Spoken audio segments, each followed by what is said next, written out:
Yes, in another 4-5 minutes, we'll start formally. So, any recapitulations, Dr. Surabhi, till our other participants also join in just as a initial rub off? Yeah, so we had 2 sessions already on the G20 Masterclass. And so we started our first session on education. And yesterday we have talked about the New Delhi Leaders Declaration and the sustainable development and the various aspects discussed. Yesterday we had presence of various schools across the country and faculty members from Tagore International School, Mayur Chopasni, and so on and so forth. So I hope to have yet another scintillating discussion on the G20 Masterclass today with our faculty and students. I can see 3 members have joined in already from Bhavna Saini ma'am was there with us yesterday also. Welcome on board. Ansh Saxena, Bhavna Saini, Siddharth Sase. Over to you, sir. Yeah. So what we have been trying across is to go through this voluminous body of global discourse, which has come out of a marathon of around 10 months with the top diplomatic minds, the top administrators, policy creators from the G20 nations, the 220 odd meetings. This is the outcome, which is a crux of it all. And we can say that from a global governance perspective, from a global developmental discourse perspective, this is the body of knowledge which has got created. And what we are trying is to read, to go through, to decomplicate the New Delhi Leaders Declaration, which is again a voluminous document around 37 pages long and 83 clauses per se. So the entire purpose of going to the clause by clause commentary is to familiarize ourselves with the key terms, terminologies, the issues which the whole world is going through, and as an activity, we obviously are trying to build up the G20 Young Sherpas of India. It's a prelude to that as well. So yesterday, out of this New Delhi Leaders Declaration, we had gone through the preamble. We had gone through a small statement on the geostrategic affairs, the planet, people, peace and prosperity, the quad of peace, which was mentioned out there, and also a bit on the growth. A lot of adjectives we are seeing all through. So this entire exercise is to create a kind of a popular interest amidst our young learners, because once you get a hang of these terms and terminologies, and this is probably from ReTHINK India Institute perspective, we feel that this is the future of learning, because whatever subjects, whatever, you might be a technocrat, you might be a manager, you might be an administrator, from any angle, if you want to approach upon the global affairs, perhaps this is the kind of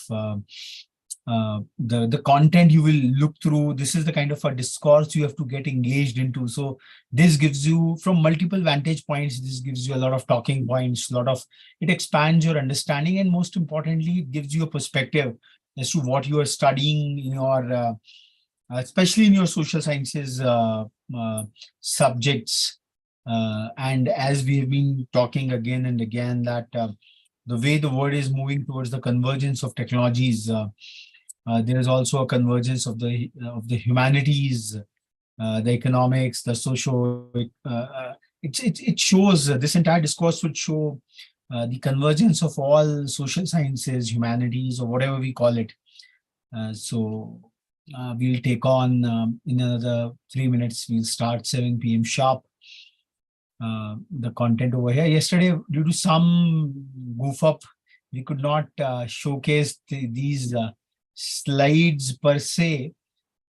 So what we have done at ReTHINK India, we have tried to uh, take that PDF, that elongish PDF, and created some kind of a readable, more readable slides for ready reference. And Dr. Sulbi, what we feel is the 15th of October Yeah. G20 primer examination, or whatever we call it. See, it's all emerging over a period of time. These are not stratified discourses. Even there was a lot of national rage and debate over the passing of the consensual leadership declaration. Amitabh Kant Saab, the G20 Sherpa of India, he was on the major news channels, and he said in the history of G20, it's for the first time that all the 83 paragraphs, the entire declaration has been accepted consensually. And this is a major diplomatic achievement of India.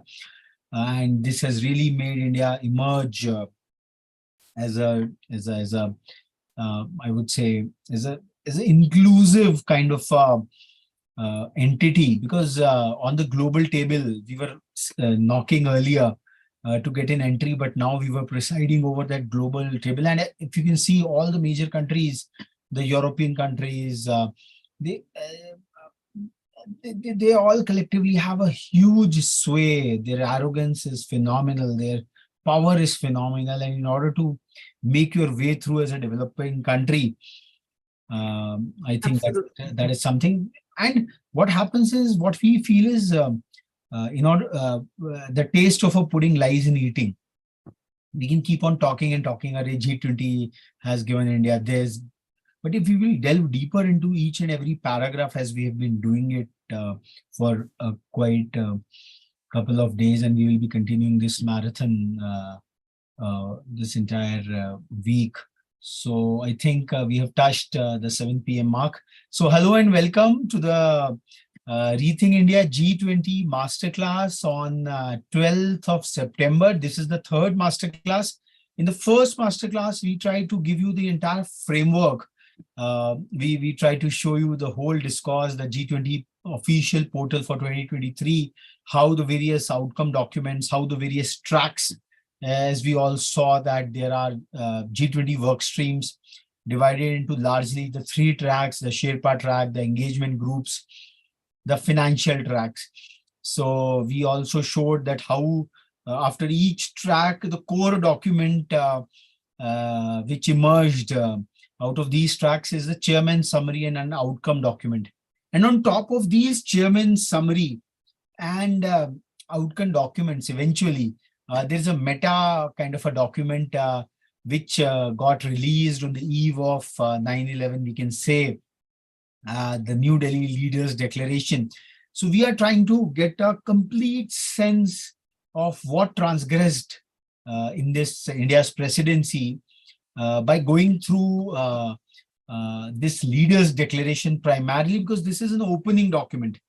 This document introduces us to the entire span and scope of what G20 discourse is all about. So we are picking up a lot of pointers, a lot of new terms, terminologies, keywords, as we can say, a lot of phraseology, a lot of fancy stuff. So it's, but somewhere or the other, we are trying to make some sense of things over here. So today's focus would be on the segment 2 of this New Delhi Leaders Declaration, which is how to accelerate the progress on sustainable developmental goals. So I will just quickly glance through. So this is the entire structure of the G20, the New Delhi Leaders Declaration, spanning across 1, 2, 3, 4, 5, 6, 7 segments, and then preamble and a special segment on for the planet, people, peace, and prosperity, as we were mentioning about it. So we read through, I would say, each of them. We would be sharing these slides at the close of the entire document with you all, so that it becomes an easy and expedient and good reading. We have tried to bold up a lot of stuff. So it's in the spirit of the Indian preamble, we the people of India having solemnly resolved. So we are one earth, one family, and we share one future. So kind of a paradigm shift has happened where the Indic paradigm, जो भारतीय मनीषा का चिंतन है, वह G20 declaration में kind of you can say that the global currency, the global language of diplomacy has got newer terms by way of this New Delhi Leaders Declaration. It's a very foundational document. I would say that it needs to be devoured over and over again, and because the germs out here, the concepts which have been beautifully embedded, beautifully articulated, they would now become the global discourse going forward. Or एक बहुत important बात we wanted to put upon that all these big multilateral organizations we are hearing, SCO, BRICS, SAARC, ASEAN, the United Nations is after all the mother of all multilateral cooperation. And today, let me also say that today is the United Nations Day for South-South cooperation. So India, after the G20 presidency for 2023, has truly emerged to be the voice of the global South. We used to be, during the non-aligned movement, it was a bit of a negative connotation at the helm of Cold War.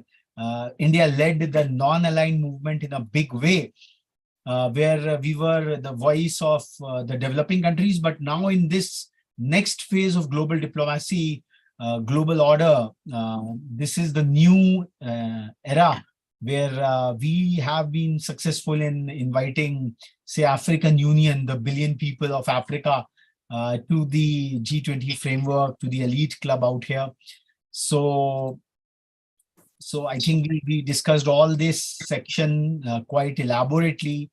So we had on the strong, sustainable, balanced, and inclusive growth. So every word, every concept, precept is preceded by a lot of prefixes. Now, these prefixes have a lot of meaning when it comes to international affairs or even national affairs. And in today's global era, globalized era, which is run on technology, very interconnected spaces, any action which happens in Canada, it affects us in Calcutta. So it's quite very important that we try to get a hang of these terms, a feel of these concepts and precepts, and try to, I would say, incorporate in our learning. So this is a kind of a meta learning exercise we are doing over and over our academic subjects or whatever we are trying over there. So this first segment we covered yesterday quite elaborately. So today the focus is the G20 had a special focus as to how accelerate the progress on the sustainable developmental goals. One point which I wanted to make was that G20 is not working in isolation. And somewhere or the other, it's perhaps for the first time that it's a group of 20 countries. Now it is 21, 19 plus 2, 19 nation states, European Union as a union, and then African Union has recently been admitted. So they're a grouping which is trying to carry forward the global agenda in a way. And India has been a country which has talked all about continuity. In fact, 9/11 address, when we heard Swami Vivekananda yesterday, the civilizational continuity, whatever we had, we have never negated anything. And that is the assimilative power of ours. It is not out of any weakness. It is out of our civilizational strength. So I think that is what is reflective very, very much into even the wording, even the entire elaboration of this G20 Leaders Declaration. This is just, you can say, the poster of the whole conversation, the chairman's document, the various reports they are underlying over there. So they have co-opted a lot of, I would say, agendas which various forums have championed. And SDG, as we all know, is something which is championed by the United Nations.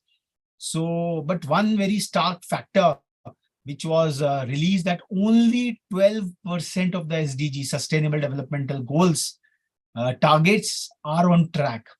The Agenda 2030, it is just round the corner, and we are just 12% closer. So Bharat ne ye nahi kaha ki SDG ko nakar do. Somewhere or the other under India's leadership, the approach was how to accelerate the progress on the 17 odd SDG goals. We all know about it, which global progress is just 12%. So during the decade of action, and one very important point we have been hearing from especially the Sherpa, that this G20 has been more about action. And in the valedictory session, Prime Minister proposed that India's presidency remains for another 2.5 months. 30th of November is the closure, when 1st of December, the baton will be officially transferred to Brazil. So let's have a virtual meet of the leaders once and look at how this agenda has been put across. So many times, like people say, yesterday also, very eminent faculty members, they were talking that implementation of an agenda is important. So India has talked about ki bhai, they have declared that it's a decade of action, and we will leverage the G20's convening power and its collective resolve to fully and efficiently implement the 2030 agenda and accelerate progress towards the, I'm sorry, who is doing this? Please refrain. Please refrain. Yeah. Yeah. So this is the resolve what India proposed, and they're saying that to shape the world we want to see for our future generations. So many a times declarations are fine, but the deployment of the declarations is the trickiest part. And I think that is what India champions into, and Prime Minister Modi has been an exemplar of execution. The projects what he has laid the foundation stones of, he has ensured that the big, bold bureaucracy of India, whatever, the same officers, the same cadre, the same people, and we deliver. There might be some gaps here and there, but the delivery part, he's so very meticulous at, and that is where his operational leadership, we can see the imprints of it somewhere or the other in the G20 resolves as well. So the first sub part is, let's recommit ourselves to achieve the SDGs. And in order to accelerate progress on SDGs, the leaders are committing themselves to take collective action for effective and timely implementation of the G20 2023 action plan to accelerate the progress on SDGs, including its high-level principles. We will ensure that no one is left behind. We commend the efforts of the Indian presidency to accelerate the implementation of the 2030 agenda. So what core principles, the core things what they have talked about is that we recognize the role of digital transformation, AI, data advances, and the need to address digital divides. So somewhere or the other, the digital governance, the data-driven framework, which will help the vast bureaucratic order down the line to really work towards achieving the SDGs. In fact, our own homegrown Niti Aayog has developed a SDG index for the Indian states. So that is the kind of deep data-driven work what our National Institute of Transforming India has done. So that is the experiences from there have been brought here. And the G20 has endorsed the principle on harnessing data for development. हम लोग data की बहुत बड़ी बात कर रहे हैं. There is a lot of talk about data is the new oil. The Data Privacy Act was passed in the parliament very recently. So our personal data, our institutional data, that is one part, but the data for development is a new paradigm. They have talked about it. And the G20 leaders are welcoming the decision to launch a data for development capacity building initiative. See, India is the czar in IT. India civilizationally has been, I would say, mathematics, numeracy, literacy, and on all fronts. But not every country of the global south is perhaps having that capacity. Somewhere or the other, this is an initiative whereby we would be hand-holding the various other countries. G20 is just 20 nations. United Nations has around 200 plus 190 odd members in the fray. So this capacity building initiative is important. We are lending our strength to build their data architecture, like UPI is now going places. So that is the whole idea. We affirm our commitment towards the mobilization of, now again, a lot of adjectives: affordable, adequate, and accessible financing. So this is not just for the heck of things. they have a lot of meanings. Ki the financing has to be affordable, the interest rate per se. There was a lot of talk about multilateral developmental banks. This was one of the core focuses. Developmental financing has to come in a big way. So this finance has to come from all sources to support developing countries in their domestic efforts to address bottlenecks for the implementation of 2030 agenda and Addis Ababa action agenda. So in one letter, again, it's a master document. We have to get the Addis Ababa action agenda in place. So again, as an exercise, we can go and look at it as to what Addis Ababa action agenda is all about. And we call upon developed countries to fully deliver on their respective ODAs. Now, this is a term which we have. This is official development commitments, bilateral official development commitments, which developed countries make.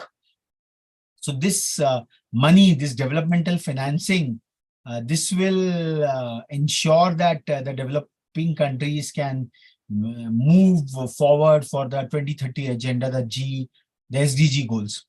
एक बहुत important बात, and in fact this month of September we are having the World Tourism Day on 27th of September. This declaration talks about the crucial role of tourism and culture as a means for sustainable socio-economic development and economic prosperity. And it takes note of the Goa roadmap for tourism as one of the vehicles for achieving the SDGs. So those of you who might be taking up the tourism work stream would be going deeper into the Goa roadmap for tourism, but accepting tourism and culture, whatever it is said that any money which is spent on tourism, because it goes to the last mile, the last person in a local vicinity gets adequately empowered when the money is really spent to empower tourism and culture. So this is a very big departure, very big innovation, we can say, the recognition of indigenous peoples, indigenous cultures, and all that stuff. And committing to the enhancing of G20 cooperation and partnerships to address challenges being faced in the implementation. So they're talking about the various other United Nations initiatives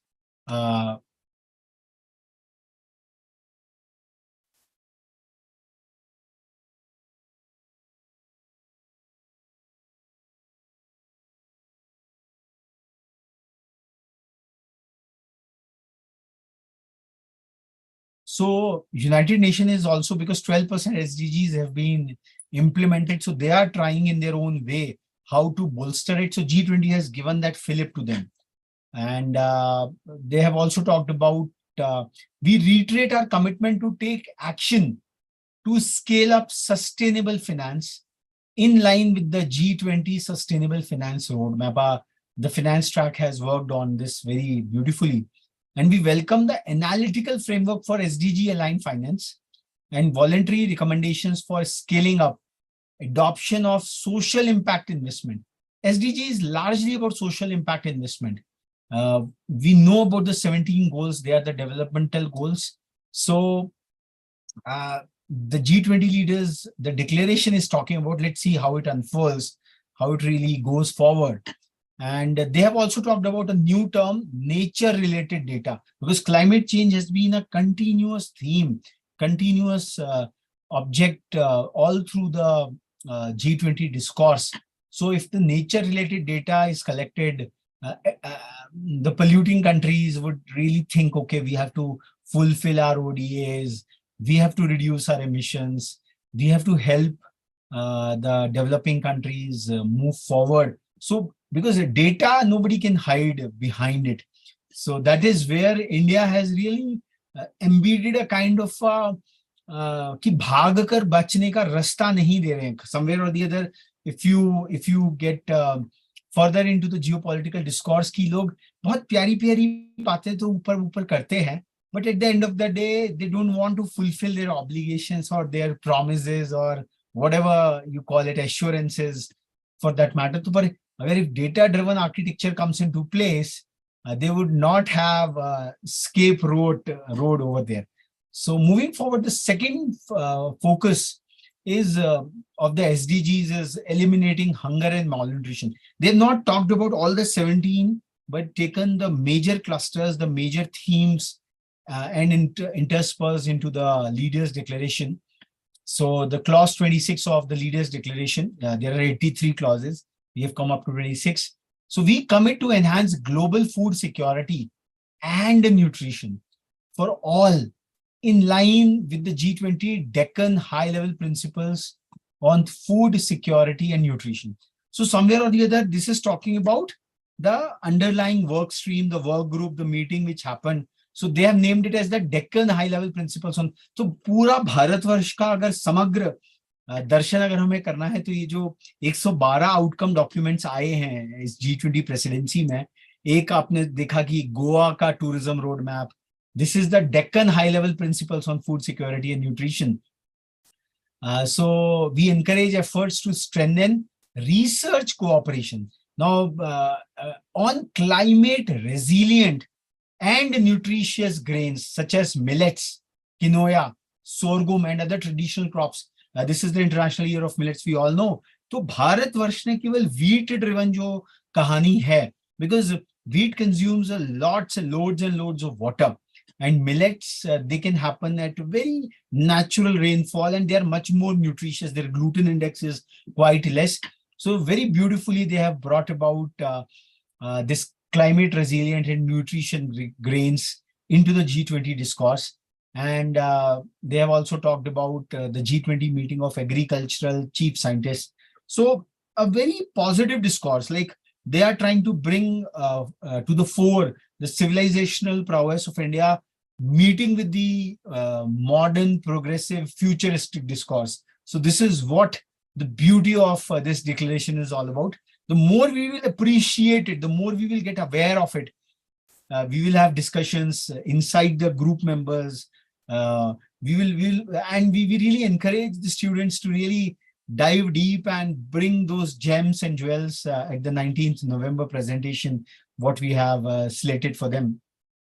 The leaders are talking about increasing access to availability and efficient use of fertilizer and agricultural inputs, including through strengthening local fertilizer production and to improve soil health. So soon after the COVID pandemic, the Ukraine-Russia war broke out, and the three crises which after the global health crisis, the stress was in food, the stress was on fuel, and the stress was also on fertilizer, because all these nitrogenous fertilizers, whatever we are consuming for the urea, the DAPs and all, they all come from petrorefineries. They are a byproduct of the crude oil system. And India, we all know, we import a lot of it. So Russia has that abundance of it all. So the global supply chains got disrupted. So they are talking about local fertilizer production. Inherently, if some of the students will be choosing the agricultural track, there is a lot of focus on the organic manuring as well, but then it has to be supplemented by the chemical fertilizers unwarrantedly, because productivity issues do remain. And they're talking about accelerating innovation and investment focused on increasing agricultural productivity and reducing food loss and waste across the value chain. This is a big problem in the developing countries, and improving marketing and storage to build more sustainable and climate resilient agriculture and food systems. This is a big challenge which scientific community is working towards, but at the same time, if more cold storage is to come in, that is what there is a talk about agro food chain over there. They're also talking about food security challenges and affordable, safe, nutritious, and healthy diets, and to foster the progressive realization of the right to adequate food. This is all the basic rights G20 is committing again. This is an advancement of the SDGs, you can say. And again, very important part, the agriculture, food, and fertilizer trade. And then again, as we saw yesterday, a lot of adjectives: facilitate open, fair, predictable and rules based. हम लोग सुनते हैं कि भाई New Zealand का दूध भारत में आ रहा है तो हिंदुस्तान के किसान घबरा गए कि अगर न्यूजीलैंड और ऑस्ट्रेलिया का दूध भारत में आ जाएगा तो what will happen to our pricing? They have a very sophisticated and advanced dairy ecosystem. So these are the challenges. In fact, we read on the sidelines of G20, a lot of bilateral meetings were happening. President Joe Biden had come the day earlier on 8th itself, and somewhere or the other a pact for allowing some portion of American agrarian products to India. Now, this is quite strange that America is exporting artificial intelligence, the most advanced technological features, but America has developed a huge agrarian surplus. We all are consuming Californian almonds in a big way. We are all consuming, talking a lot of the dry fruits in the California dry desert has captured a sizable section of Indian market. So these discourses tell us, we can correlate as to how the global trade is happening, how अब हमारा हिमाचली जो सेब है वो टिल्लू में टल्लू सा है. It's very smaller. It's still struggling on that quality perspective. Our Kashmiri walnuts, they have a bit of a pungent taste if you compare, if you have tasted both the Californian one and here. So now the questions at the sovereign level, policy level comes in. Do we have a comparative advantage? Does our Kashmiri walnuts or almonds, if they have a kasela swad, a bit of a tingy taste, does it have a better value or not? We cannot just in today's scientific era कि हमारी दादी नानी कहती थी, हमारे परंपरा में लोग कहते थे, we have to come with empirical evidences. Somewhere or the other, this also challenges our R&D ecosystem, ICMR and all that, Indian Council of Medical Research and the FSSAI and other related bodies. So a lot of implications at the national policy level comes over there. So they are talking about open, fair, predictable and rules-based. You cannot have mercenary pricing कि आप मेरे domestic agriculture को ही खत्म कर दीजिए.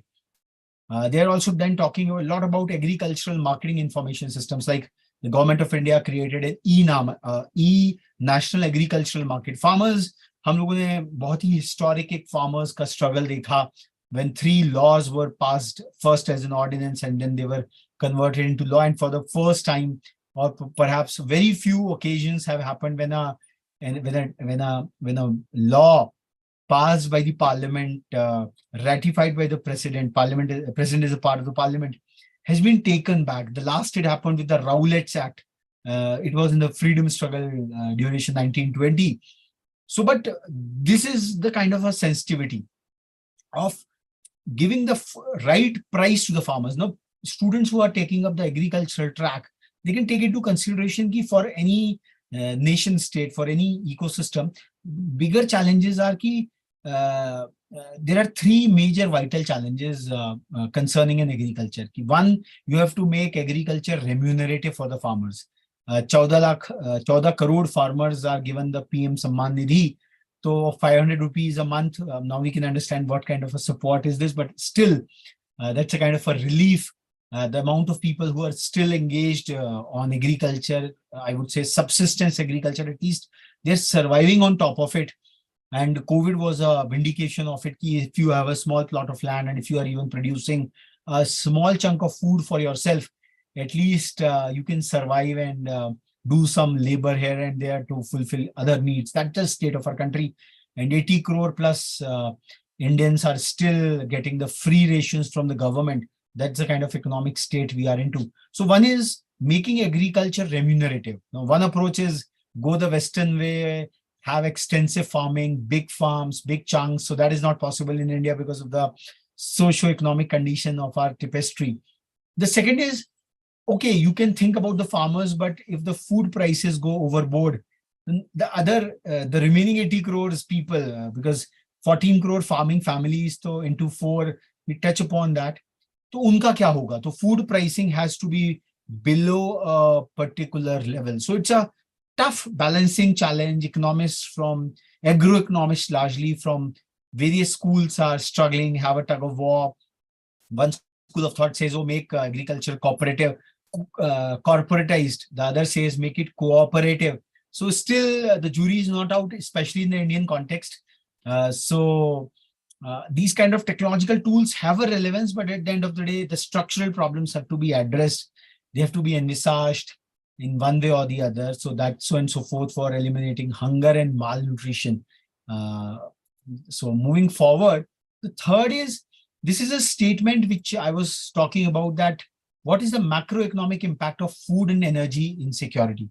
Because of the Russia-Ukraine war, food and energy, food and fuel, we can say, and fertilizer was a part of it. It had an impact globally. So global food and energy prices have fallen from their peak levels.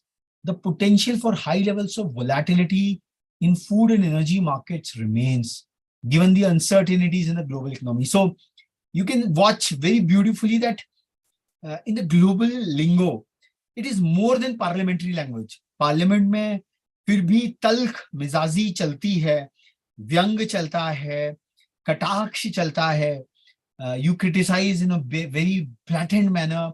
अभी हम लोगों ने आपने देखा होगा एक video की when Justin Trudeau, Canadian Prime Minister's plane got stranded on Palam Airport. For 2 days it remained stranded.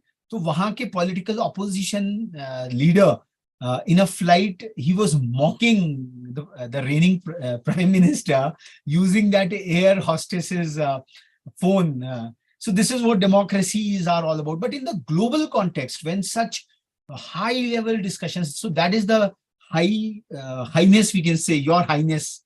So they have to maintain that. So they have not mentioned Russia-Ukraine conflict anywhere.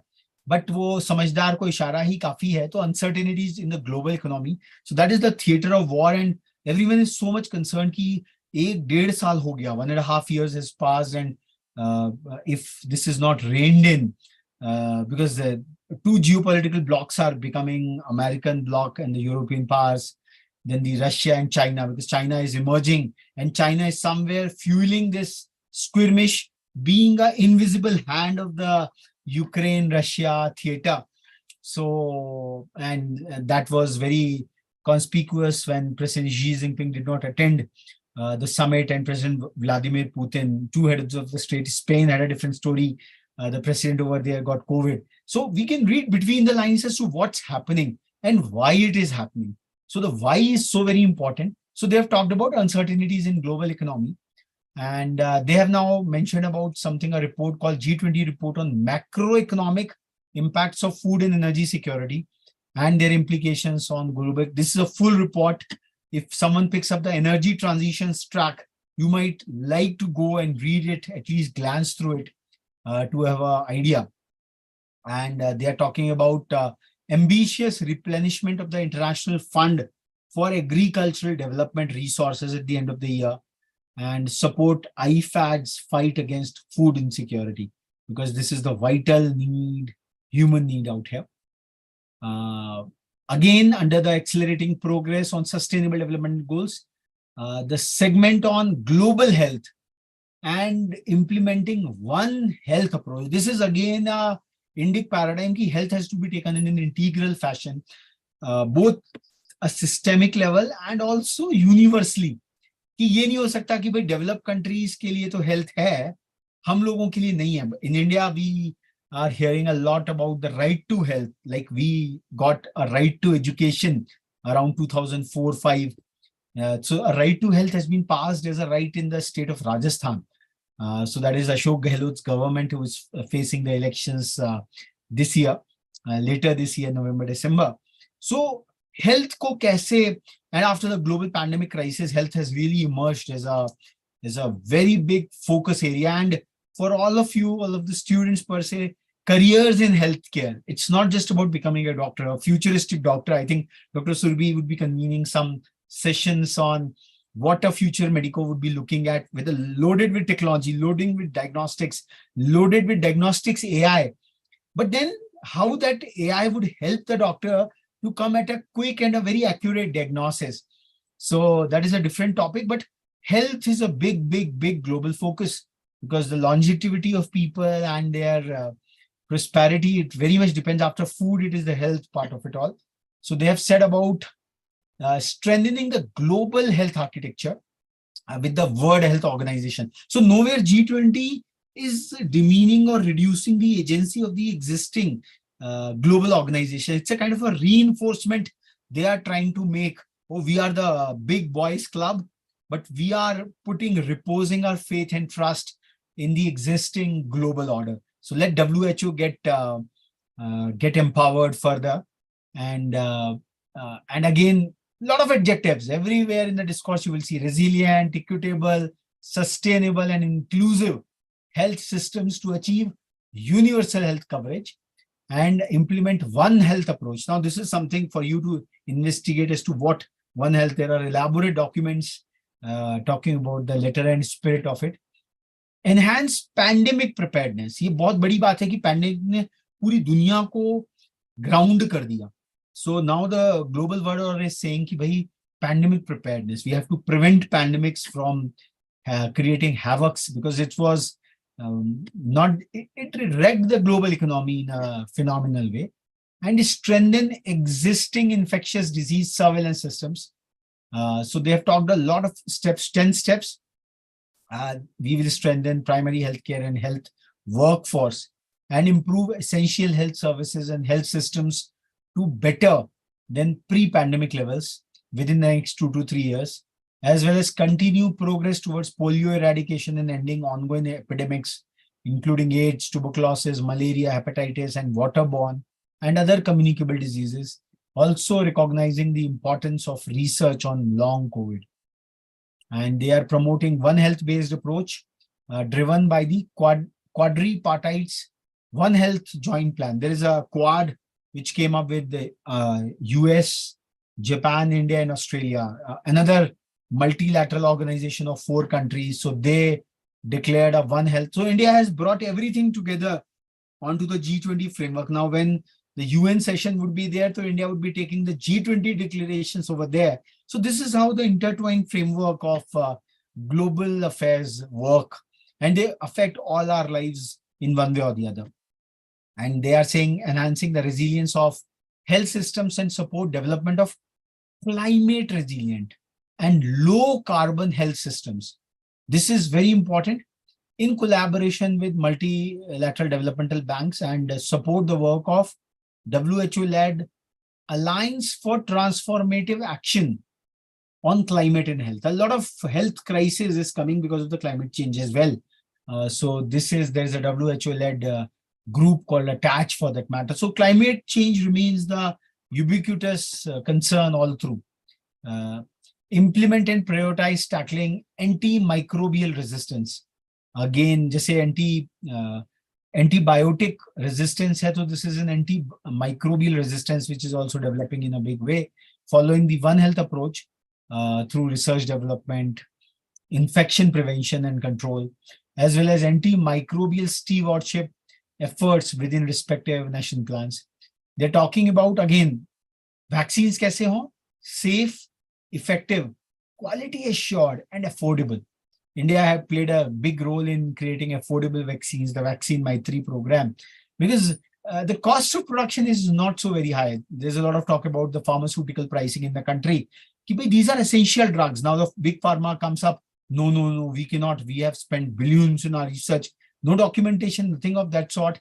The whole, you might have heard about the recent guidelines from the National Medical Commission, where a directive has been given that doctors have to prescribe the generic drugs in their prescriptions under their code of ethics and regulations. So vaccine ki affordability talk they have talked, because they're expecting there might be some epidemics breaking further, and purane jo hain vaccinations, they should also be affordable to everyone. So now, very importantly, the point 7, those who might be picking up the health vertical. आप लोग diplomat बना बनिए, पर अगर आप health care में career बनाना चाहते हैं, and if you want to become a healthcare professional, perhaps this will entice you. They're talking about WHO-led inclusive, evidence-based, traditional and complementary medicine and health, and take note of international efforts in this direction, including WHO's global and collaborative centers and clinical trial registry. So India, we have a system of medicine called allopathy. We also have a huge repertoire, huge network of Ayush, Ayurveda, Yoga, Unani, Siddha, homeopathy. So this, they are talking about the traditional and complementary medicine. We all know China went through the COVID pandemic by using its Eastern medicine in a big way. Chinese civilization, they are also or have the same population as ours, they have used or I would say stratified their Eastern medicine in a big way. So the modern medicine is fine, but then these traditional and complementary medicines, they will really help our national health ecosystem in a big way. WHO established a center for Ayurveda in Gandhinagar. It was inaugurated just very recently. So this is the whole idea. And they're also talking about interim medical countermeasures coordination mechanism. Some deeper parts, let's skip that. They're talking about mental health services and psychosocial support. Now, health, mota, and Dr. Surbi would be more, but for the lack of time, I'm just rushing through. She would be commenting upon it. One domain is the physical health. But the doctors, the researchers are all saying that physical health jo hoti hai, many of the ailments which are happening, majority of them, whatever are happening, they have a psychosomatic background. I think I would bring in Dr. Surbi for a quick explanation of this very aspect. Mental health का मतलब ये नहीं है कि पूरी की पूरी health ही खराब है. Somewhere or the other in our Indian ecosystem, एक taboo है. But there is a psychosomatic beginning of even the degradation of physical health. I think Dr. Surbi, for just a few 2 to 3 minutes, it will break the monotonicity as well. And just, yeah. Sure. So, as very well described by Raghav sir, that, ailments, disease spectrum, when we study the various diseases and observe the courses, there has a root in the mental framework, and the psychoneuroimmunology, which we call the PIN, is often studied as the root, known as the root cause of diseases. Stress is the biggest killer, be it diabetes, be it hypertension, be it the lifestyle disorders, any of the all the diseases, even infections are, you are harboring them when you are low on immunity and high on stress. So again, mental health is very important, and mental health is not just deranged mental condition, but also stress and psychosocial states, so wherein your diseases, the epidemiology, the epistemology, where we talk about the root of the disease, that is basically the psychosomatic root. So when we are addressing the mental health, when we are addressing the psychosomatic root, we're in fact addressing the root of the disease, the causative factor. We are healing right at the root. Lovely, lovely. और मैं अगर computer science का background एक कहूँ तो हमारे computer का जो प्रोसेसर है वही कोर है, वही हमारा दिमाग है. अगर वही तनाव से ग्रसित है, if it's overstressed, so the various other functions, the screen function, the keyboard function, the various units of a computing system, they will get overloaded. So somewhere or the other, जो mental health का issue है, bifurcation किया गया कि physical health and mental health, they have to be taken in tandem. And education is the biggest de-stressor, our educational ecosystems.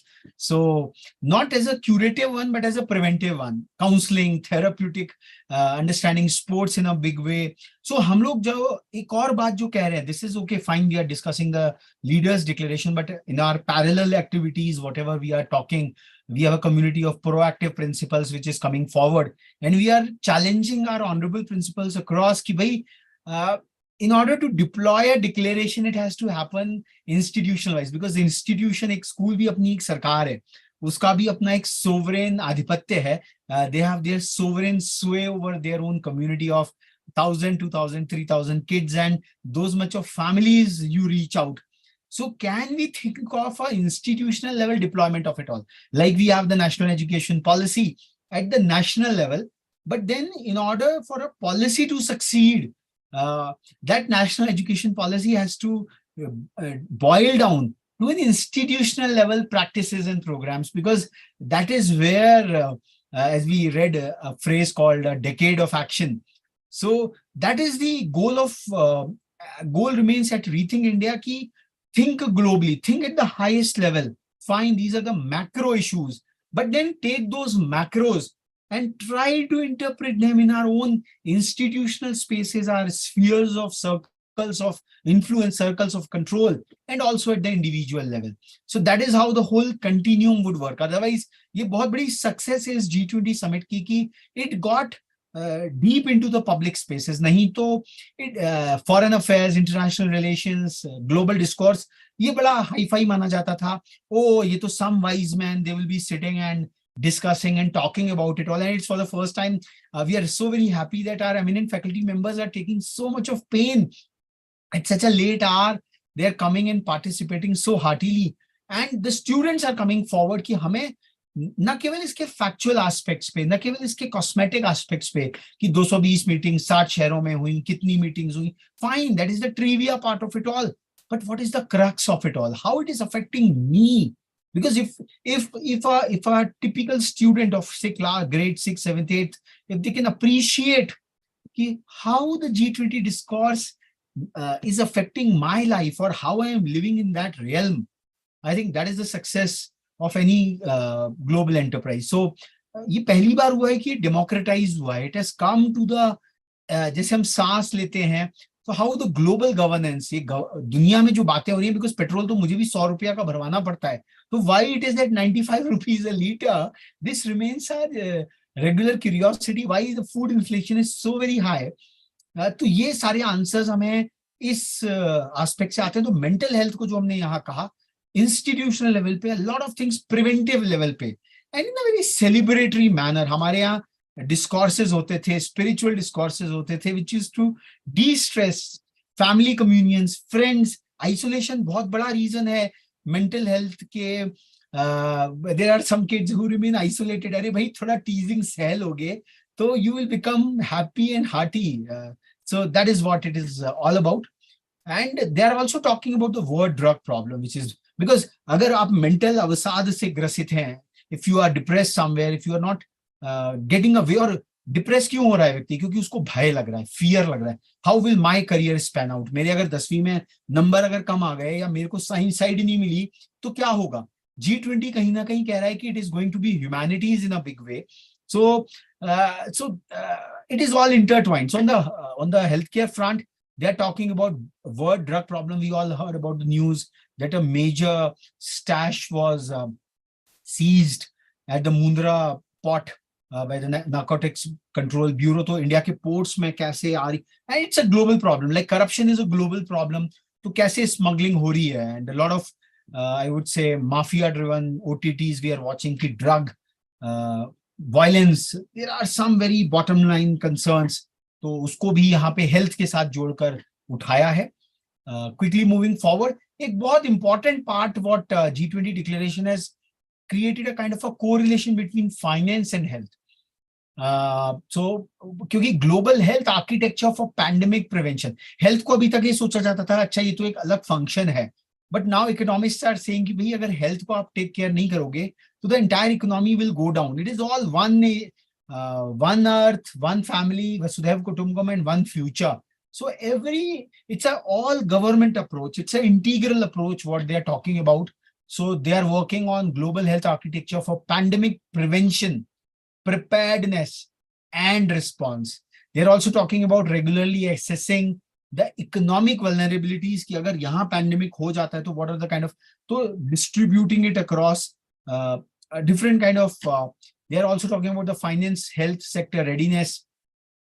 So a very new area, but they have tried to correlate finance and health collaboration. And then education, we are all from the domain of education. So the top principles, in fact, G20 takeaways, we have been having very specialized roundtables on that. कि G20 के जो 5 महत्वपूर्ण takeaways हैं on education, they are fulfilled by our MEP phenomenally well. G20 declarations talk about education and skills training. They talk about foundational learning, incorporation of digital technologies. Digital technologies, not in a proprietary fashion. कि एक school has been taken over by a technological, I would say, giant, and content से लेकर और platform तक. So what at Rethink India philosophy remains that content is there at the school level. Nobody can be better than the teachers, the contextual training what they can provide. They have years and years of experience which no single teacher, because teaching is a two-way process. But tools can be there. We can use a tool for presentations, for spreadsheets. So going towards the generic terminology of the various technological tools, whatever we can have, and the variants of them, they will help the technological discourse in a big way. Agar maine koi class miss kar di, and if the class lecture is recorded of my teacher, I don't want to go through a lecture recorded by some, he might be some big hotshot, but my teacher is the biggest hotshot because he or she is working in my ecosystem. So that is where the technological deployment at the institutional level would be helping. Digital divide is obviously a challenge for the policy makers कि हर किसी के पास महंगे वाला smartphone नहीं हो सकता. So how we can reduce that, how we can bring projectors or display technologies and all that stuff. And they are also talking about the emerging trends and technological advances, including the AI. There's a lot of grapevine about artificial intelligence because a lot of dystopian OTT web series say, "Arey bhai, AI might be kicking us out from the," but they have a very empowering space. How Chat GPT can be used in the classroom. कि भाई तुम अपना लिख कर लाए और Chat GPT का article. We can have a comparison. कि भाई एक human interface or एक artificial interface, what kind of differences they are talking about. They're also talking about scientific collaboration and mobility of students, scholars, researchers, and scientists. Especially in the domain of education, now a lot of mobility can happen with the digital technologies, good professors from various places, twining physical experience, undoubtedly, nothing can surpass that. But a little less than that, we can really get networked, interfaced. So they're talking a lot about creating like student visa issues remain. So there are a lot of regulatory aspects. And like the NEP is talking about lifelong learning. So we can comfortably say a lot of things have come from the NEP. In one of our Teachers' Day roundtables, we said that NEP has all the germs to be called as the global education policy as well, because it has a universal and a very egalitarian treatment in it. So we should be very proud the way Dr. Kasturi Rangan and Professor Manjul Bhargav, the core team, and a lot of consultative processes which went into that. But then NEP has to be internalized, and we are doing yet another engagement where we are saying that teachers are the fulcrum of its end implementation. So that's another discourse. So lifelong learning, which is focused on skilling, reskilling, and upskilling. So we cannot say meri education complete ho gayi, especially for the students. We all have to become lifelong learners, and through the paradigm of self-learning. So this entire G20 discourse, whatever we are doing, we are giving you the pointers. We are giving you the, we are just orienting you over there. But then the deep dive you guys have to take. We will provide the framework of it. We will handhold you. But then at the end of the day, learning has to be done by you, like the eating part of it all. And this is the very, very vital aspect. Just the last slide for today. We'll close after that if there are some questions. That G20 SDG declarations they have used, there was a culture as a transformative driver of SDGs. So this is the Indian part, the soft part of India. क्योंकि जो हमारी मौलिकता है, आज भारतवर्ष में 700 से ज्यादा जिले हैं, पर हम जब नेशनल डिस्कोर्स में बात करते हैं तो 6 मेगापोलिसेस या ज्यादा से ज्यादा स्टेट कैपिटल्स, उसके बाद में सारा डिस्कोर्स डैम्पनिंग हो जाता है. But her Jio cultural local की अपनी एक निजता है, एक उसका अपना, because that is where the population is residing. We cannot bring the 1.5 billion people to say 66 odd megapolises for that matter. कितना भी हम स्मार्ट सिटीज बना लेंगे, अब Bhagalpur, Jodhpur, and deep within the various states, हम लोग नाम भी अगर लेना चाहें तो हमें लगेगा अरे where it is. In fact, ReTHINK India is planning to have a kind of a quiz कि आप जिस स्टेट से हैं, what is the kind of inroads. आपको भिवाड़ी के बारे में पता है, भिवाड़ी के आसपास और कौन से कस्बे हैं, नियर टू फार अप्रोच, कि भाई आपकी फैमिली में ही आप एक ट्री बनाइए.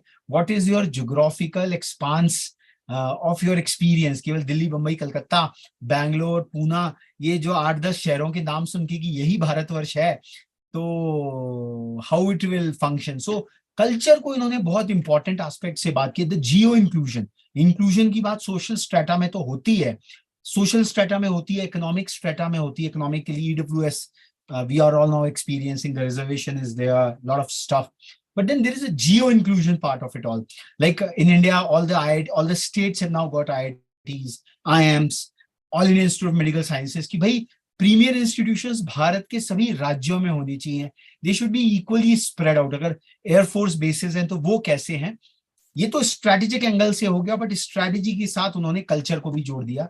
दे are saying that culture should be recognised as a transformative driver and an enabler for the achievement of SDGs, because subsistence is also existence. We cannot, ये colonial thought है जो कि एक आया यूरोप के बाद में कि हमारे resources कम हो रहे हैं, so let's go and colonize the other nations. And we all had thriving civilizations. By deceit, they defeated us because we were all happy in our own geocultural locales. But now it is an interconnected world. India now, which was conquered on the power of deceit and our divisions somewhere, but then still we are thriving because of our cultural heritage that they have introduced. India has been successfully able to reclaim a lot of cultural property which was trafficked illegally. We all saw in the news reports, and they are also talking about the living cultural heritage. एक बहुत बड़ा बात हो रही है कि हमारे potter's, जो विश्वकर्मा दिवस अभी 17 सितंबर को आ रहा है, कि जो आर्ट्स एंड क्राफ्ट्स इतनी अच्छी अच्छी, अभी we celebrated the NIFT, national institute of fashion technologies, NRC, national resource centre, कि जितनी बांधनी कलाकार लोग अपनी जो कलाएं बना रहे हैं वो भी लिविंग कल्चरल हेरिटेज है, कम्युनिटी की वो हेरिटेज है। बड़ी बड़ी कॉर्पोरेशंस अपने इंटेलेक्चुअल प्रॉपर्टी राइट्स को तो सेफगार्ड करती हैं, बट क्या इन कम्युनिटी के जो इंटेलेक्चुअल राइट्स हैं, IPR हैं, दिल्ली हाट जाइए, एक से एक सुंदर आईपन, एक से एक सुंदर कलाकृतियां, जो पूरा हैंडीक्राफ्ट बाजार है आपका बाबा खड़क सिंह मार्ग पर, सो उनकी इंटेलेक्चुअल प्रॉपर्टी को भी तो हमें रिकॉग्नाइज करना है, because the real cost of production is one part. But जिस IP के नाम पे हम सॉफ्टवेयर को इतना महंगा बेचते हैं, या different kind of technological establishments को, even even essential drugs molecules की प्रोडक्शन कॉस्ट इतनी हैवी नहीं है, but then the companies, they supercharge it with their IPR cost and all that stuff. So this is what for the indigenous people this document has come through. So we come to the close of today's section on accelerating progress on sustainable developmental goals, and this is the UN agenda, but G20 has taken up in a very very fervent manner कि जो कुछ बना, why to reinvent the wheel? जब कोई चीज है, एक software space में कहा जाता है रीयूजिंग द कोड, अगर हमारे पास कुछ ऑलरेडी मॉड्यूल है तो हम उसको बोल्स्टर कैसे करें, कमिट कैसे करें। सो ये भारतवर्ष की ही परंपरा है कि हम यूज एंड थ्रो नहीं करते। हमारे यहाँ जैसे अभी आप देखेंगे बैंगलोर में there is a group called Adamya Chetana, की भाई use and throw is not our culture. वो उन्होंने बर्तन बैंक बना रखा है कि अगर हमारे को 1000 लोगों का भी भोज करना है तो ग्लास चम्मच आप कितना पल्यूट करेंगे उसको, अगर साबुन से धोकर उस पानी को निकाल देंगे। So ours has been a circular economy. हमारी जीवन परंपरा में ये सिद्धांत बड़े विद्यमान है, जो कि अब ग्लोबल स्केल पे एक उसका नाद हुआ है, उसका घर्षण हुआ है। I think I would rest here, and if there are any questions, comments, we can share. Tomorrow's session would be, let me come to the first slide. We'll take forward this marathon, and tomorrow it will be about green development pact for a sustainable future. ये तो general development की बात हुई, कल हमने बात की थी strong sustainable balanced inclusive growth. तो नीचे आ रहे हैं कि कैसे हम पूरा का पूरा डेवलपमेंट को एनवायरमेंटल फ्रेंडली ग्रीन की तरफ बात करें। सो ये कल का एजेंडा रहेगा, and the show will go on. Let's stop here, and we're open for comments, questions, suggestions. Dr. Surbi, take over. Yeah. So, inviting our participants, any questions or queries or comments? Or at least come on the camera, because we have been, Yeah. so this is a recorded conversation. We are live on YouTube. The whole idea was to create a content to decomplicate the whole stuff as well. But then any query, question, most welcome. Yeah. Kopila Sharma ji, Pushpalata KV ji, you may introduce yourself, which school you're from. Arpita Barik ji, students and faculty members. Anybody, any questions? Okay, so thank you so much for joining in, and yeah, I think Arpita Barik ji. You may switch on your camera, please, if you want to say something. Hi, hello Arpita ji.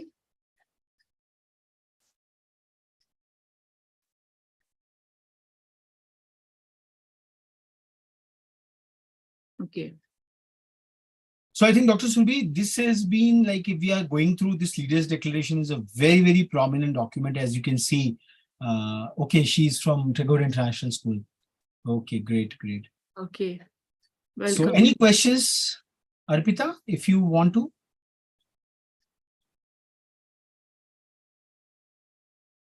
No worries. So, okay, she cannot unmute. No worries with that. So I'm just summing up the whole purpose. See, converting this G20 declaration, this whole voluminous body of documents. I have worked personally with Amitabh Khan Saab. It's the body which will define the global governance in times to come, and with the kind of resilience what India has taken up. In fact, there are unconfirmed reports that President Joe Biden has instructed White House to institute a case study as to how India could take the G20 to such an exponential level. एक दो शहरों में G20 के conventions हुआ करते थे, बड़े elite की, but this is for the first time it has been democratized to such a level. एक उत्सव बन गया, विकास का जो एक महोत्सव है, because in a democracy I am the last recipient of the fruits of whatever discourses are happening, be it anti-corruption, be it culture, be it digital economy, be it anything. So I think this is the great success of translating a so-called, the word so-called has come, a so-called high-level agenda to the common people. And people are appreciating now, because global diplomacy, mate, is all about symbols and meaning. Just see the leaders walk. आपने भारत मंडपम में नटराज का भव्य मूर्ति लगा हुआ है. It is not about the ego of a particular personality. Political opposition is one part, but let's try to see it in the geo-cultural context. Ki with a one swipe, one magic wand, for which the whole Pragati Maidan was demolished and the new Bharat Mandapam got created. And we could internalize the whole world into our way of living. छोटे कोणार्क का जो symbol लगा हुआ है, because कोई भी culture, organic culture, it has an antiquity of those many years. So at Rethink India, when we say that we are nurturing the Indic view, the Indic civilizational view, and our whole mission statement, which remains that the youth of the country has to think, and thinking ke liye we need to have a lot of content first. Then that content has to be analyzed and appreciated in our own experience. Because केवल intellectual level पे अगर वो है, if we can't correlate कि हमारी दादी या नानी, हमारी परंपरा में वो बात थी, या we can extrapolate that tradition somewhere or the other. Like we named our landing point of Chandrayaan as the Shiva Shakti point, and the kind of a metaphysical manifestation, metaphysical aspect, I would say symbology was given. So there was nothing wrong over there. So I think the 140 crore people, the nation is really moving ahead, and we really would really appreciate if more and more students, even if some accelerated neutrons come into place, they get a hang of it all. And that is what the young Sherpas COP is all about, because we have to see an integral view of things. Diplomacy is not just about कि मैं MA में जाके foreign relations का एक subject ले लूंगा. I think the word has moved way beyond that appreciation. How civics, how history, how economics, and how geography, and even the sciences, they are all intertwined. That is all over there. So let's put today's masterclass, the United Nations Day for South cooperation. India really came out as a steward, as a stalwart, becoming the preeminent voice of the global South. And it is accentuating a global cooperation. अभी ये blocks में जो देखने की परंपरा है, I think if it goes on for a few more years, this will really be fructified in a big way. Thank you so much. Namaskar. We'll join back again for tomorrow, 7 p.m. as we said, and we'll take on the next segment of the Leaders Declaration. Thank you so much.